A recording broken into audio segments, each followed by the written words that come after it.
Shalom, irmãos, que o Eterno abençoe a todos. Graças ao Eterno, mais uma oportunidade que nós temos de estarmos na sua presença, aprendendo um pouco mais da sua palavra, aprendendo um pouco mais da sua Torá.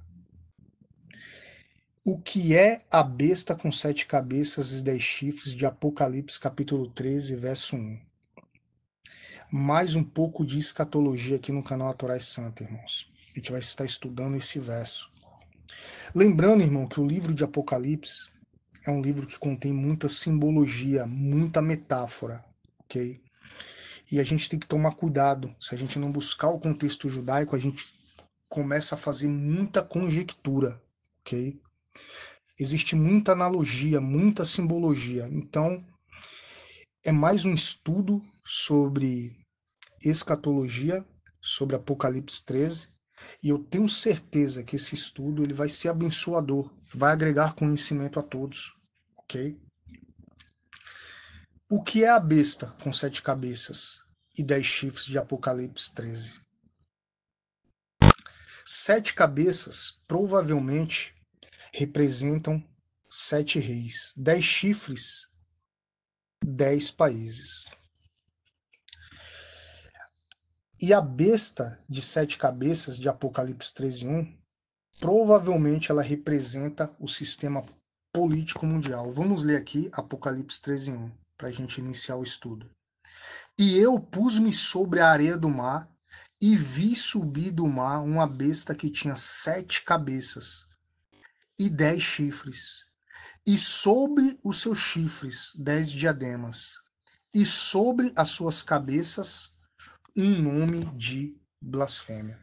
A palavra besta ela significa fera. A besta ela tem autoridade, poder e um trono herdado desde Faraó. Isso indica que ela é um sistema político. Apocalipse 13:2 diz assim: E a besta que vi era semelhante ao leopardo, e os seus pés como os de urso, e a sua boca como a de leão. E o dragão deu-lhes o seu poder, e o seu trono e grande poderio. Ela possui características das 4 bestas descritas na profecia de Daniel. Depois os irmãos lê lá, Daniel capítulo 7, do versículo 2 ao 8. A aparência de um leopardo, pés de um urso, boca de um leão e 10 chifres. As feras na profecia de Daniel são identificadas como os reis específicos, ou reinos políticos, que sucessivamente controlam impérios. Okay? Depois os irmãos também lê Daniel 7:17, Daniel capítulo 7, do versículo 17 ao 23. Okay? Portanto, a fera de Apocalipse capítulo 13 representa uma organização política coletiva. A besta que sai do mar é uma simbologia de Faraó que foi engolido no mar quando o Eterno abriu o mar vermelho para Moisés e o povo passar. Isso significa que todos os governos humanos se originam de um único da humanidade instável e desobediente desde Faraó do Egito. Ok? Os irmãos podem estar lendo lá Isaías capítulo 17, do versículo 12 ao versículo 13. Versículo 12 e 13. Ok? Uma besta com 7 cabeças e 10 chifres saindo do mar. Ela tem a aparência de um leopardo, os pés de um urso, a boca de um leão e um diadema em cada chifre.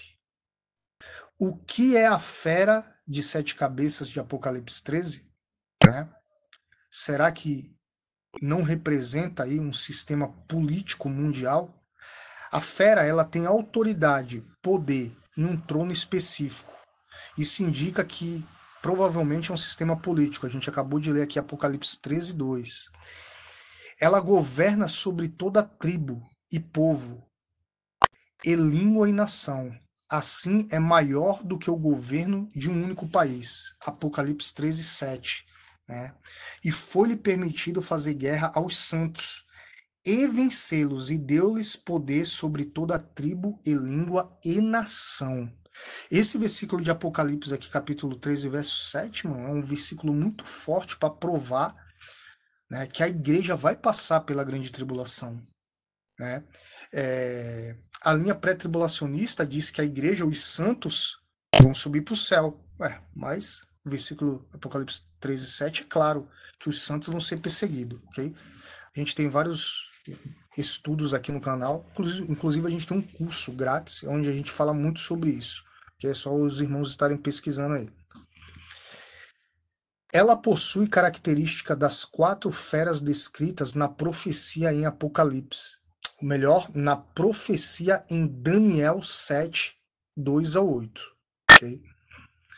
Aparência de um leopardo, pés de um urso, boca de um leão e 10 chifres. As feras nas profecias de Daniel são identificadas como os reis específicos ou reinos políticos que sucessivamente controlam impérios. Okay? A Bíblia diz que o número ou nome dessa besta é 666.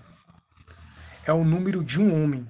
Né? Vamos ler aqui Apocalipse, capítulo 13, versículo 17 e 18. Para que ninguém possa comprar ou vender, senão aquele que tiver o sinal ou o nome da besta, ou o número do seu nome. Aqui a sabedoria, aquele que tem entendimento, calcule o número da besta, porque é o número de um homem, e o seu número é 666. Irmãos, esse número, essa passagem aqui é muito ligada a chip, né? Muita gente linka a marca da besta a chip. Não é isso que a gente está falando aqui nesse estudo, mas eu vou abrir aspas aqui para falar um pouco. A marca da besta não é um chip, irmãos. A marca da besta é um sistema, ok? Manipulador que te leva a se rebelar contra a palavra do Eterno, ok? Chip pode ser uma tecnologia que vai ser usada nesse período para controlar as pessoas, ok? É necessário as pessoas estar atentas a isso. Vamos recomeçar. A Bíblia diz que o número ou nome da besta é 666, é o número de um homem. Apocalipse 13, 17 e 18. Essa expressão indica que a besta, em Apocalipse, capítulo 13, representa uma entidade humana, ok? Com a genética e o DNA. Aqui a gente vai trazer uma simbologia, né, irmãos? De Caim, ok? Por que de Caim? Porque Caim, ele teve essa inclinação homicida, né? De matar ali o seu irmão, ok? As nações têm muito em comum, mas todas estão unidas em uma determinação de manter a própria autoridade em vez de se sujeitarem ao Eterno. A gente sabe disso.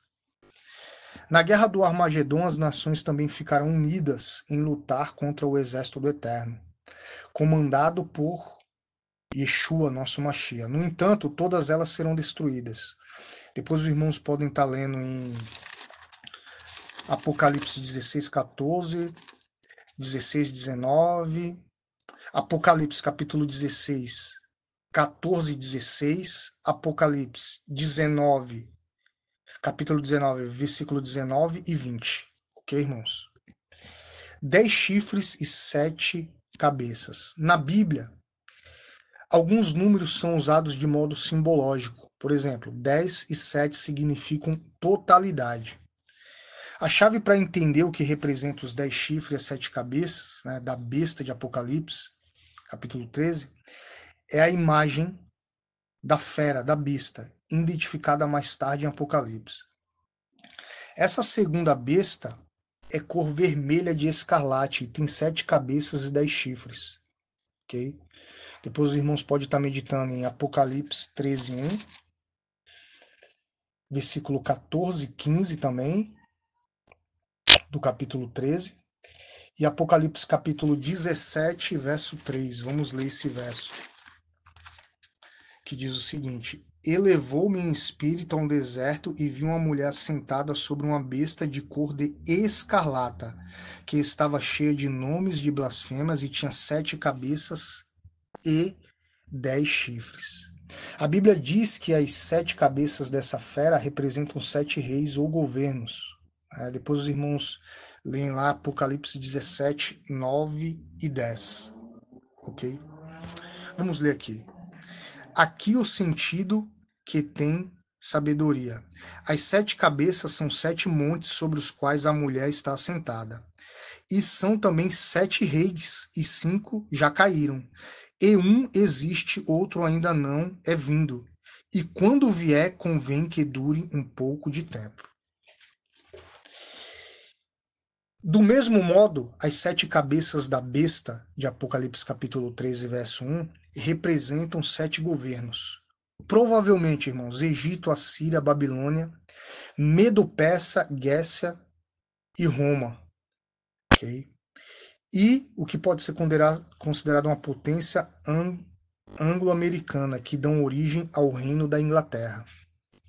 As principais potências políticas empossadas por Roma, que dominaram ao longo da história e que lideraram a perseguição ao povo judeu durante a Inquisição.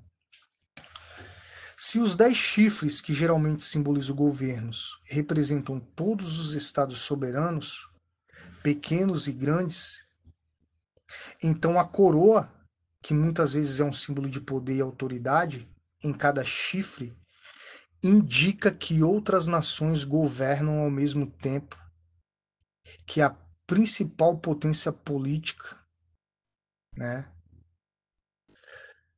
Dentro desse contexto, né, pode vir provavelmente da Turquia, irmão. Ok? Muita gente fala que é de Roma, mas o anticristo, ele vem do Islã. Temos que ficar atento a isso, ok? Mas o mais importante, irmãos, é a gente fazer o que está em Tiago 4:8. Chegai-vos a Deus, é o que diz Tiago 4:8, e ele chegará a vós, ok? Porque Marcos 1,15 diz o seguinte: o tempo está cumprido e o reino de Deus está próximo. Arrependei-vos e crede no Evangelho. Finalizando por aqui, tenho certeza que esse estudo ele vai agregar conhecimento. É muito extenso, é muita simbologia, é muita metáfora. E como eu falei no início, nós temos que tomar cuidado para não cair em conjecturas teológicas. Conjectura sempre vai acontecer, né, irmãos? Mas não pode ter muita conjectura. É um assunto muito delicado. Mas enfim, tenho certeza que é mais um estudo aí que vai trazer conhecimento e agregar conhecimento a todos. Shalom, shalom, que o Eterno abençoe a todos.